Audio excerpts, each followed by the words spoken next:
Good afternoon and welcome everyone. Thank you for joining myself and Emily today for this webinar where we're going to share with you 7 must-know business tips for a better work-life balance. Today we will not focus specifically on Jackrabbit, but some tips we have compiled from our ebook, Get a Life. Since there was such a buzz around this ebook, we wanted to get together and share these helpful tips with all of you. We will share our contact information at the end, so you can certainly reach out to us if you have follow-up questions. Don't hesitate or be shy. Everyone is in listen-only mode, so we can ensure a great experience for all attendees. So before we get started, we want to know a little bit about you. We have 3 short questions to help us get to know who you are and make sure we're sharing tips that will apply to everyone here. So you should see these questions pop up on your screen if you'll take a few seconds to answer them. We would like to know, what is your primary role? What solution are you using? So think for your class management, what are you using? And how many free nights do you get each week? So think, how many nights can you sit down and Netflix or just relax with the family? And don't be shy, keep it real. We're here to help.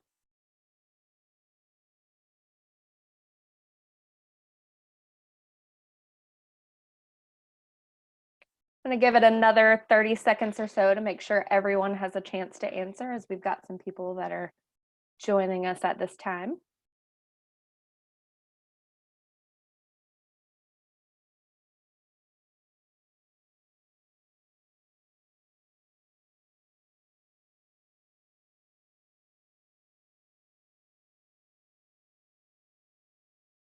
All right.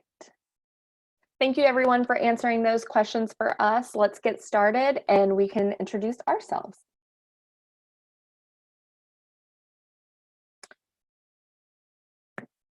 My name is Amber Smith, and I am super passionate about connecting with Jackrabbit clients to help them streamline processes. The easier their jobs are, the better and more successful their program will be. And today I am co-hosting with Emily, and I will hand it over to her. Hey guys, it's Emily. I am the marketing director here at Jackrabbit, but I started on the front lines just like a lot of you as a director. I worked in a few different organizations with a lot of different teachers, parents, students, and made my way over here to the software side of the world, where now I want to help you and your staff get some time back, find the balance in your life that I so rudely ignored and didn't try to get for myself. So that's what we're here to do today, is help you find a work-life balance that fits for your business growth and your professional growth. As far as Jackrabbit goes, we've been here since 2004, helping gymnastics, dance studios, swim programs, childcare programs make a really positive impact on their students and communities, but also streamline their business operations and unchain themselves from behind the desk. In that picture down there at the bottom, if you've seen us before, you could probably spot Amber and I, but right then in the middle, you've got Mark and Mike and Darren and the rest of the bunny crew. We were celebrating our 6,000 clients that we got last year, not all 6,000, but we've worked since 2004 to get to the 6,000 client milestone.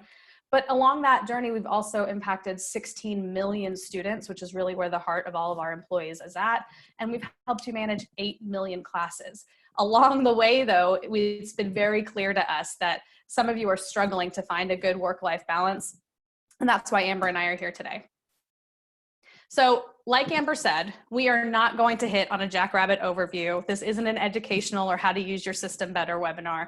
This is about you. We're here to make sure that you are the best version of yourself. And we're going to get real about the habits you have, the ones that you need to break, the goals that you need to pick up. We're going to get you connected with the right kind of people and the right kind of systems and technology. And then we're going to take you right back to basics and make sure that you're focusing on what you need to be so that you can be more efficient, get paid, grow your business, and work smarter, not harder. All right, so we cannot do this webinar unless we know a little bit more about who you are. So Amber, what did we see in those polls? All right, so I see a lot of you are owners and managers, but we also have some office staff and people with other roles.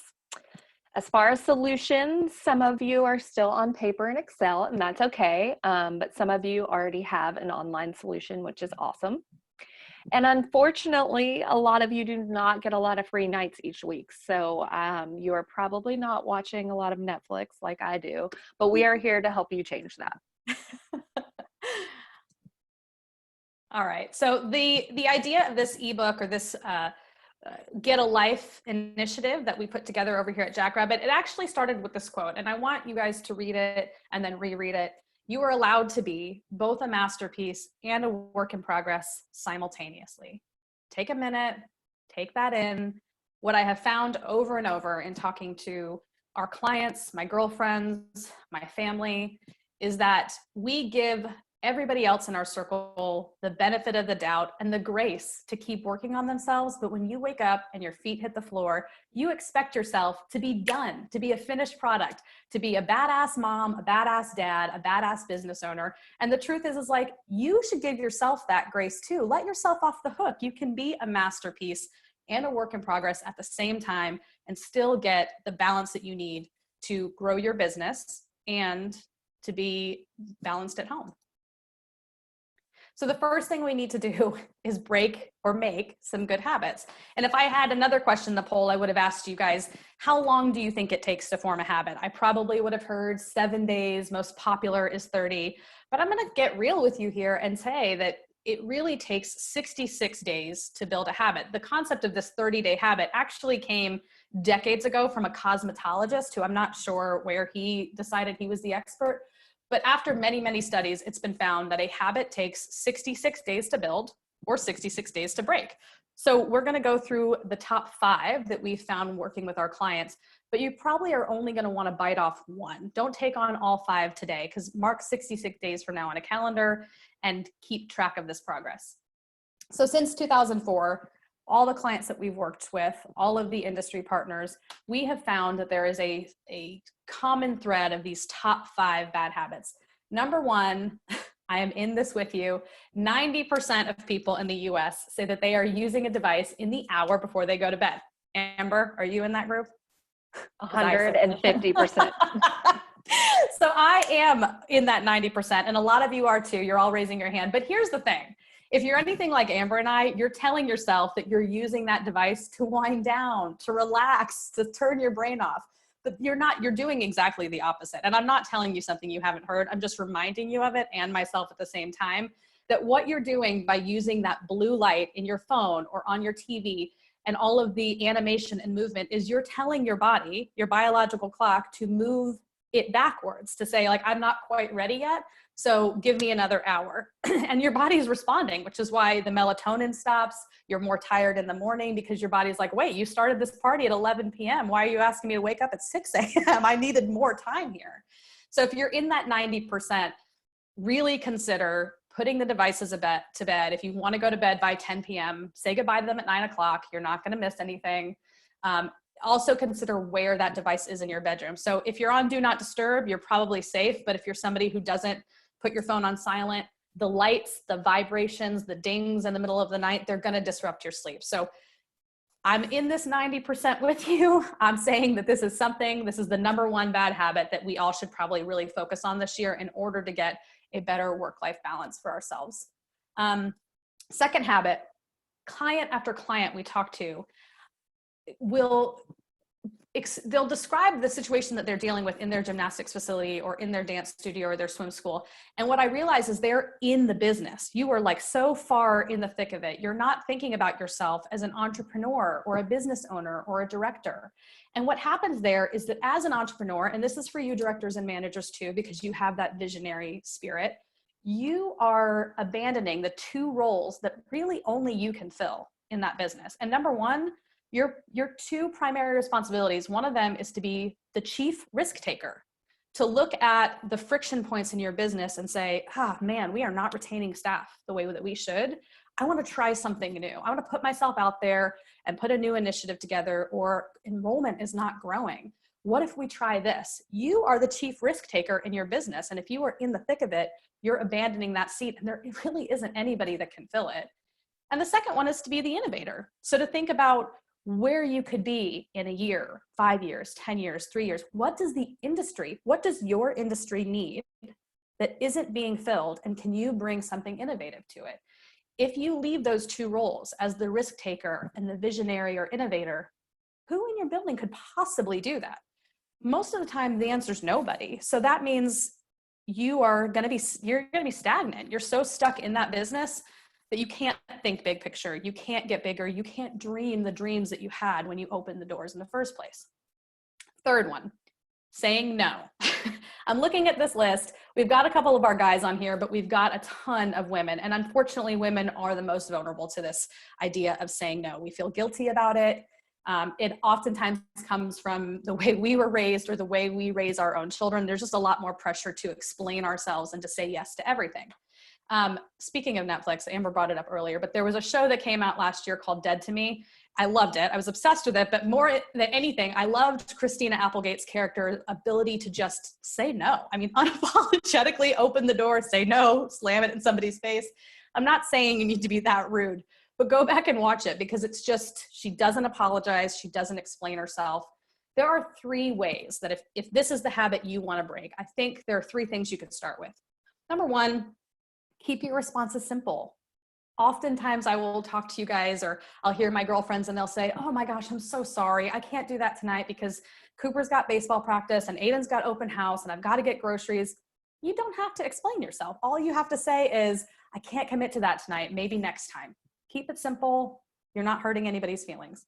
Number 2, if you're nervous about saying no, buy yourself some time so you can compose yourself and come up with a good response where you're not apologizing or you're not explaining. Just say, let me get back to you later, okay? And then third, you need to separate refusal from rejection. You're not rejecting your child or your friend or your staff member when you say no. You're just refusing an offer. You're refusing a project. You're turning that down. You're not turning them down. So separate the two. It's not personal. You're just saying, no, I can't handle that right now, or I can't take that, or I choose not to. Number 4, focusing on the negative instead of the positive.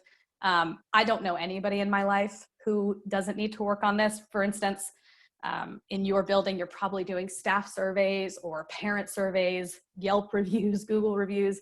And I would bet that if you got 100 reviews or 100 surveys and 98 of them were glowing, you would turn over and over and over those 2 negative reviews. Some of you are laughing. I know you're muted, but I can hear you because there's one Yelp review that's keeping you awake and you're grappling with it and you don't know what to do, but you've got hundreds of glowing reviews. We have the same issue at Jackrabbit.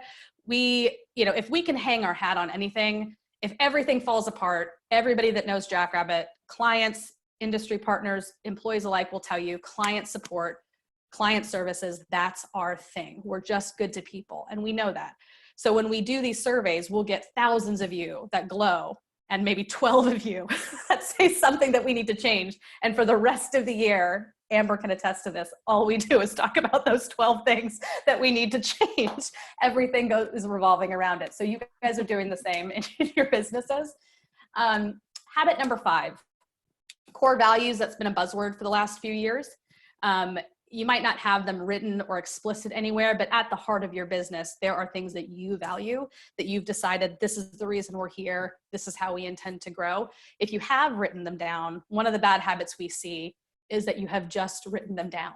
They're on the website, they're in a registration packet, they might be on your employment application, but you're really not living them. You're not hiring to them, you're not firing to them, you're not training them.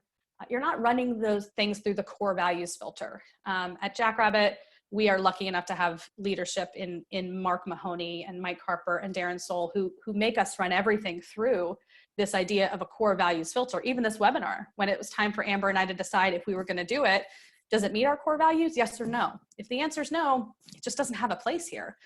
Bring those core values back to life. Put them more than just on the wall or on a piece of paper, and make sure that you are utilizing them in conversations with clients and staff members. Really live them out. So now we've got you thinking the right way about breaking habits, creating habits. Let's talk about who should be around you. when we talk to you guys about networking, we kind of use it as a blanket statement. Oh, I'm networking. I've got peers. I hear a lot of buzzwords, but I want to break down. I think that the people that I feel like should definitely be in your network circle. So the first one is somebody that I would consider a coach. This is your numbers guy. When you think about your networking group, you need to have a coach, somebody who's going to work with you on performance, goal setting, metrics. This guy or girl is your numbers cruncher. They're going to look at where you need to be and give you all the metrics that you've got to get there. Then you want a mentor in your circle. And your mentor, think of them as your safe place to land. They're the person you can be vulnerable with, and it's intentionally a long-term relationship. So this is somebody that you've known a while, or you plan on knowing a long time, that you can be super vulnerable and raw with when you need to be. You also want to have a good consultant to call on. A consultant is more niche and more short term. So this person is the expert somewhere that you might not be, has knowledge you might not have, and you're bringing them in for a short-term project to come in, make an evaluation, make a recommendation, and then get out. You can call them back in or call a different version of a consultant in, but you want a consultant in your corner for those really niche solutions or opportunities that you have that maybe they're not something you specialized in from the get-go. And then you want an advisor. Think of this person like your accountability partner too. This is your sharpshooter, okay? This is the person who's going to give it like it is, tell you the truth, no holds barred. They're not gonna, I guess, make it fluffy for you. So when you have a problem or you need a solution, you're gonna go right to them and they're gonna tell it to you straight. The other thing we see our clients rely on a lot is this concept of virtual groups or conferences, whether they're in person or virtual conferences. Amber, you are participating in a lot of those. So can you give us a little bit of insight into what you see there? Absolutely. So here at Jackrabbit, we have a Facebook users group. This is a closed group that our users and some of their staff participate in. It's a really great way to learn from one another. Not only can you learn about newly released enhancements that are hot off the press, but you can connect with others that are in your exact same seat using the same software. And the great thing about this group is everyone is so willing to help and share ideas, so it is a great community to be a part of. And here at Jackrabbit, we really like to see our clients at conferences, trade shows, and anywhere else that we know our clients gather. And sometimes you get a little surprise visit from Zippy or Zipperina. I love when the mascot shows up. Yeah, I will say in your circle of people, you want the advisors, you want the peers. One of the things that I would challenge you to do that I have not always been so great at that I'm working towards is when you get into the thick of it, when you're having a problem or you need a solution for something, we tend to, just as human beings, pick up the phone and call our mom, our sister, our best friend. And there's nothing wrong wholeheartedly with that, except that those people, gosh, I feel like we're endorsing Netflix, but those are your Jerrys. Those are your Matt talkers. Like they're sitting there and they're cheering you on. They're like, you got this. You're right. They're wrong. Everything's good. The truth is like, you need somebody who's going to show you the other side of it. Like, well, think about a different perspective. So I understand when you run into, you're in a rock at a hard place, it's going to be easy to pick up the phone and talk to your best friend, but also challenge yourself to pick up the phone and talk to somebody who might shoot you a little straighter and say, well, have you considered this? Or here's something else that's out there. It's healthy. It's healthy conversation. All right, so you're connected with the right people. You've got a list of habits that you want to break or you want to refine. I think more importantly, or the next step in this is making sure that you're connected with the right kind of resources and technology. Amber, you've dealt with a lot of clients in your tenure here at Jackrabbit. So what have you found is the most beneficial for them, or what do you need when you're looking for technology and resources? Awesome. So you want a software application that's going to grow with you. Obviously, we're all here because we want to grow, but your software needs to handle that growth and scale with you. Equally important, though, you also want a program that has a successful onboarding process. Is there a team that will work with you to get up and running in the first 30, 45, or 60 days? Here at Jackrabbit, we have product coaches that work with new clients through their first 60 days in a program called the Jumpstart Call program. And they are there to help walk you through your setup so that you can flock and flee and run your program without as much hand-holding. Obviously, we have a great support team that is there for you. And that is also another important thing. Does this platform that you're using have training tools for you and your employees? Here at Jackrabbit, we offer support through email, live chat, and phone calls.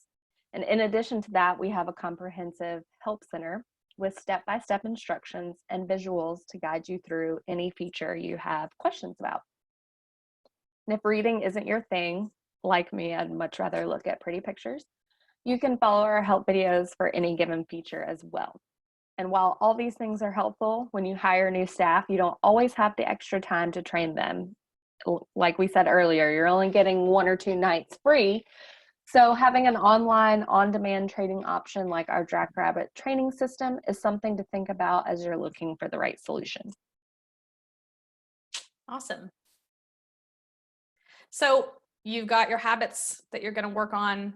You've got at least started on a good network of peers around you and the technology or resources that you're going to put in place. The next thing to do is to get real about beyond your peer group. You're managing staff oftentimes, looking at the list of you and the breakdown of user roles that you said you guys filled. It's time to look at the staff around you and figure out how to empower them so that you can get that better balance back. One of the exercises that is going to seem a little tedious, but I promise you it is worth the 45 minutes or the hour, whatever it takes you, is this concept of elevate and delegate. In order to do that, the first step in this, and start taking notes, this is where you want to start writing, you need to define what your 100% is. And when I say that, I mean how many hours are you willing to work every week and still maintain the balance that you feel like is appropriate in your personal life. So for some of you, it's 26 hours. You know what? I want to work 26 hours and take the rest of the time and pour back into me and my family and my personal life and circle. If 26 hours is your thing, that's fine. You got to figure out what you can fit in and what you have to delegate. Some of us, you know, the other thing that gets a bad rap is the idea of a workaholic. And I am one, and I want to let you all off the hook right now. If I were giving 26 hours, I would feel unbalanced the other direction. That's another thing that you can sometimes feel if you have that mentality of, if I'm giving too much to my personal life, I'm not giving as much to my business, and I want to pour into that. I want to grow there. I want to grow my staff. So that's fine too. If 50 hours a week is what would make you feel the most balanced at work, can you get what you need back at home with the leftover hours? So that's step one, is what is your 100% that gives you, you can put your head down at night because you've put your device down an hour before you're going to sleep, but you can put your head down at night and feel like you gave both worlds exactly what they needed and poured back into yourself too. After that, you need to list out everything that you're doing during the day. And I know that is the part that I'm saying, it's 30 minutes, it's going to feel tedious, it's going to feel ridiculous, but it's really important that you do it, that you write down everything that you're working on or doing in your personal and professional lives every day. If you don't do that step, you can't move on to the next one. The next step is where I want you to draw 2 columns out. On the left, I want you to write love and great at. Okay, and from the list of things you do every day, you're going to say, here's what I love and I'm really good at. I would never want to give that up. If you love it and you're not so great at it, I'm laughing because I'm going to use an example, and our graphic designer is on this call. But I love to make the graphic design videos and pretty pictures, but you know, then she's got to come in and like spit shine it for me. I'm not great at it, but I do love it. But I don't have time every day. It's not something I should be taking on. What I do love and what I know unapologetically I'm great at is coaching my staff and being there for them. I would never want to give that up. That belongs in my love and great at column. The rest of it that you can't fit in that 26 or 50 hours, whatever you gave yourself, it lives in the column on the right. And then this is where we jump into a seat for everybody. You need to look at your staff around you and figure out the same kind of concept with them. What do they love and what are they great at? And it may not be something they're doing right now. You might have filled them as a billing manager because that's the seat you had available at the time, but she loves working with clients and she loves customer service. So maybe she needs to take that on and her seat gets rearranged a little bit. And if that's happening, that's a good thing. That means that you're making the right seat for the right person, and you're building that person up and your business up at the same time. So don't be afraid that you're going to redesign these seats and you're going to leave something abandoned.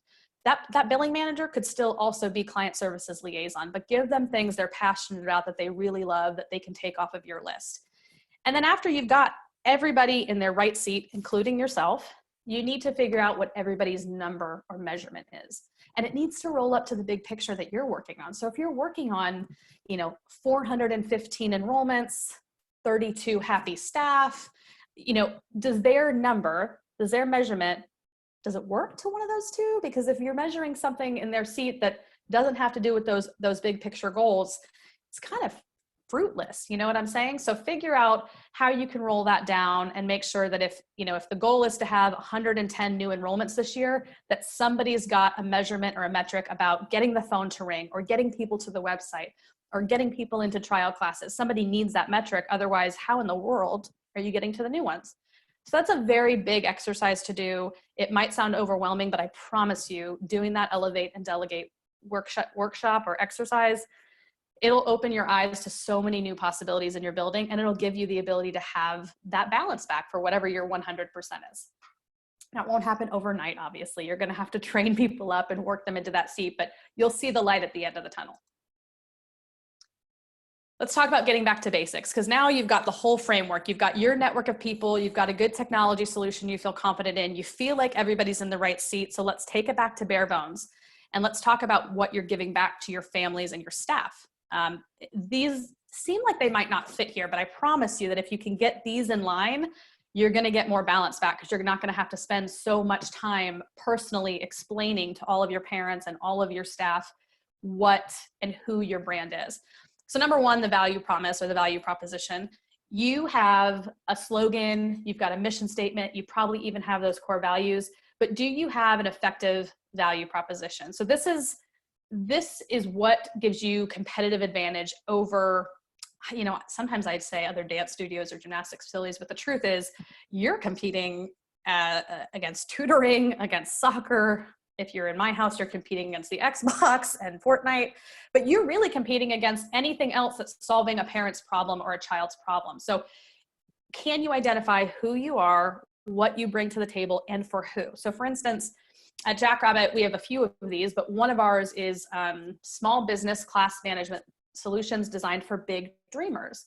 The goal there was to say, you can't build an epic dream with a basic solution, and we're cool with that. We want to grow with you. Like Amber said, you want to find a system that is robust enough. So there are a ton of other class management systems. If you're a Jackrabbit client or you're on this call, you know it. You've done your research. And there are a lot that are way out of the box, simple to use. We don't want to be that. We are fine there. We want to know that if your dream is getting bigger, we're going to get bigger with you. Can you do that too with your audience? Can you say, here's who we are, here's who you are, and here's the problem we're solving? If you can, you need to put that into kind of a value proposition statement or promise and put it out there, put it in the world, put it in your emails, put it on your website.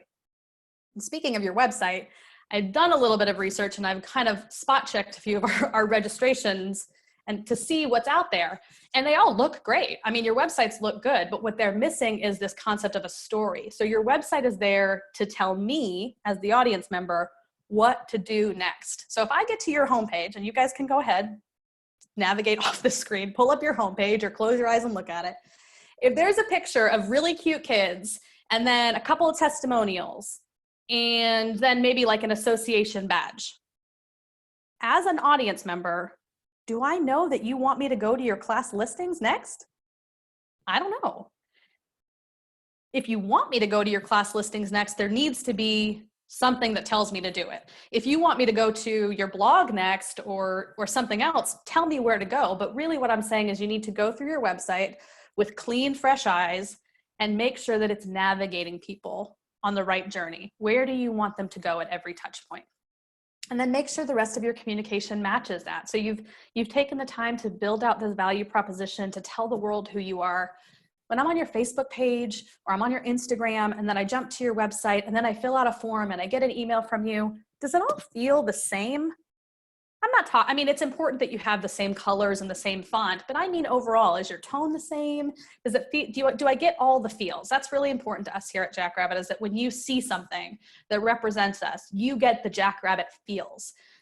You want to kind of look at all of your materials the same way, same concept. If they walk in your front building, does your staff represent the core values and the value promises? Do they give the parents and the prospective people the feels too? And then connections. You know, the digital world, obviously Amber and I are in marketing. That's important to us, but there's nothing that takes the place of a in-person, authentic relationship building experience. I was at a conference last September, and I was talking to one of our clients who has the coolest concept. Of course, they staff their front desk. They want somebody sitting there at all times, but they also have, it's a swim school, and they have what they call a pool deck liaison. And that pool deck liaison walks around with a tablet that's got their Jackrabbit up on it. And instead of making parents sit at the front desk and work out account issues or look at staff, you know, or student skills, register for new classes, instead of doing that at the front desk, they're really big on like, we don't want you to miss a minute of classes or lessons. Go ahead, get in there, take a seat in the bleachers. We'll come to you. We'll bring that to you. And that way they can do all their business while not missing practice or missing their child's experiencing lessons.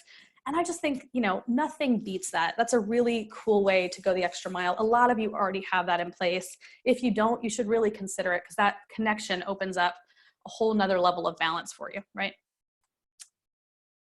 All right, next up, we're going to talk about going paperless. And I kind of laugh when I say this one, because like on that question, I mean, we're not talking about the days, sometimes we are, but for the most part, we're not talking about the days where you have like written registration and written immunizations and written files.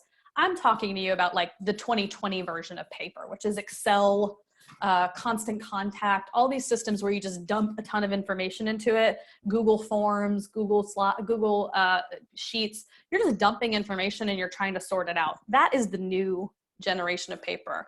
And even if you're on an online or cloud-based solution, there's a chance that there's some processes in your building that you're still doing with Google Sheets or Excel or Google Forms. So I want you to look around and figure out, what is it? Is there a system where you're putting stickers on the back of children to notify them of an event? That is the new version of paper. The reasons that you want to go paperless, for one, declutter your office. I don't know if you watch as much house flipping shows as I do, but clean lines are the thing, people. So you got to get the clutter off the desk. I'm realizing now that Amber and I watch a lot of TV. We have a really good work-life balance, right? I feel like we work from home, so it just must be the TV's always on. I swear I don't watch this much television. Anyhow, declutter your office. Have a safe and secure place to store e-documentation. The younger your parents and the younger this generation gets, if I walk in and register, I'm not saying I'm super young, but I'm young enough that if I walk in to register and you want me to put my credit card number on a piece of paper, I will say no go. I want to store it somewhere safely. The younger the generation of parents gets, just the more likely that's going to be. Remove physical filing cabinets and those old hutches. Again, clean lines. Thank you, Joanna and Chip. We know what shiplap is now. Find database answers very quickly. So you want a system where you can type in a parent's name, a child's name, a class, a skill, and a ton of information will come up kind of at your fingertips. Take your critical processes digital. And when we say critical processes, we mean attendance, posting tuition fees, your staff time clock, all those things that, like I said, you might still be managing in Excel or a Google form or a sheet somewhere. Those are critical to your business. You want to move that into one central location. Again, information at your fingertips. Can you click a button and can your system tell a story? Get rid of the binders of death and the stacks of folders, and ultimately give your staff back some efficiency and empower them to make good decisions. That's the benefit of going quote unquote paperless and getting out of Excel these days. Getting paid. This is my favorite one. So after you've done all that, it's time to get money back in your pocket so that you can have what you need to grow your business, but also to pour back into yourself and take a vacation, right? In that first slide, or one of those first slides, we looked at that celebration that the Jackrabbit team took to celebrate 6,000 clients. The other thing that we were celebrating is that since 2004, we have helped you guys process $20 billion, with a B, $20 billion in tuition. That's a lot of cash. But for me, I felt like the end of the year when you're looking at your tax statement and you're like, what did I do with all that? Like, where did it go? I feel like some of our owners feel like that too. We're helping you process all this tuition and you're thinking, but I'm in the same spot today that I was 2 years ago. So I don't think anybody can speak to this as much as Amber can, because she's worked with so many clients through the years on posting tuition and growing their business. So what are you seeing, or what have you seen out there, Amber? So I imagine, if I could see through the cameras right now, that if I asked you who doesn't want to get paid, no one would raise their hand, because that's, that's part of your business. You need to get paid. Obviously, you're passionate about what you do, but you're here to make money as well. So if you don't have a streamlined billing process, money slipping through the cracks isn't too far off. It's important that you choose a platform that will allow you to easily bill families and process payments in a batch with all discounts and prorating automatically applied. We learned a crazy statistic, excuse me. This was a little alarming to me, that 50% of students have a special price each month. That is half. So it's not a straightforward billing as soon as someone enrolls. So last year, Jackrabbit focused on fine-tuning hundreds of discounting scenarios so that our clients could let Jackrabbit do the work for them. This means that when new enrollments and registrations come through, they can be submitted with discounting and prorating considered. We did, hundreds of scenarios. I'm not even joking on that one. Literally anything that our clients needed, we were trying to figure out a way to accommodate that, because that is super important. So in 2020, we're taking it even further with our 2020 vision. And if you haven't seen it, it will just blow your socks off. Batch tuition billing and e-payment processing will be even more automated in 2020, so you can set it and forget it literally. So those of you that struggle with free nights, hopefully you can get a vacation, because you can just set that tuition to post and set those payments to process. Like from the beach with a pina colada? You don't even have to have your tablet on the beach. It'll already be set before you get on the plane. That's what I'm talking about. All right. So I think we've set you up with a good foundation of kind of where to start. We've gone over a ton of information. After you work through those steps, it's really important that you're able to answer some questions. Like, you can't make great decisions for your business if you don't have the data that tells you a story. So I think ultimately, Amber, what we're looking for here is, what questions should we be asking after we put these things in place? Absolutely. And if I'm keeping it 100% honest, I love paper and checklists and Excel. I love all of those things. But having a cloud solution really allows you to dive deep into your data that you have already. It's important to have a platform that allows you to paint a picture with the reports available, so you can make business decisions going forward from one session to the next. It should not be a guessing game. It should be definitive, and you should have the numbers right in front of you. So you want to be able to answer questions like what you see on this graph. I'm not going to read them all out, but things like, what families have not returned? Which classes are the most popular? In which months do we generate the most revenue? Who are teachers with the highest retention rates, etc. All of these things are going to help you make business decisions for the next session. And if you're tracking all of the data, you want to be able to see the analytics on it. It just makes sense.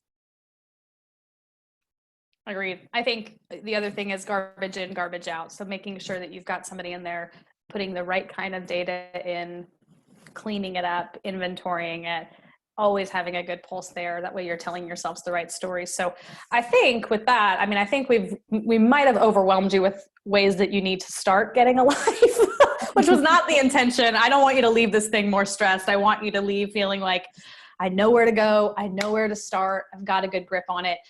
The good news is that you need to revisit any of these things after this webinar. All of you, if you don't already have it, are getting a copy of the ebook, which dives in a lot deeper on how to balance work and life better for yourself. If you're a Jackrabbit client, we have other resources. Amber, take it away. Tell them what they should do next. Absolutely. If you're using Jackrabbit but don't quite have the work-life balance that you're striving for, schedule a checkup call. Our support reps are equipped to help you smooth out processes and make the work easier. They'll hop on a screen share with you if you come to the table with things that you want to know more about, or if you just don't know what you don't know, they have a list of features that they can walk through with you. So look for that option in your inbox tomorrow. And if you haven't signed up with Jackrabbit yet, or you're thinking about it, or you're still on pen and paper, it's a good time to consider it. Not saying you got to make any decisions, but if you want, you can schedule your next steps with our product coaches, take advantage of the quick start wizard, get into a free trial, get yourself up and running, and evaluate if it's the right solution for you. Like Amber said earlier on, they're going to work with you for 30, 45, 60 days if you need it. Make sure that you've got all the tools you need for success. So hop on a demo with them or jump right into a free trial. And if not, we'll see you down the line at conferences and trade shows. Come up and say hi, get a zippy stuffed animal plush. Everybody loves those. But other than that, I think we've set you guys up. You're ready to take on the world and get a life. Keep us posted. We'd love to see your journey. So email us anytime, info@jackrabbittech.com. For now, we'll see you later. Hope everyone has a great day. Thank you for joining us. Bye, guys.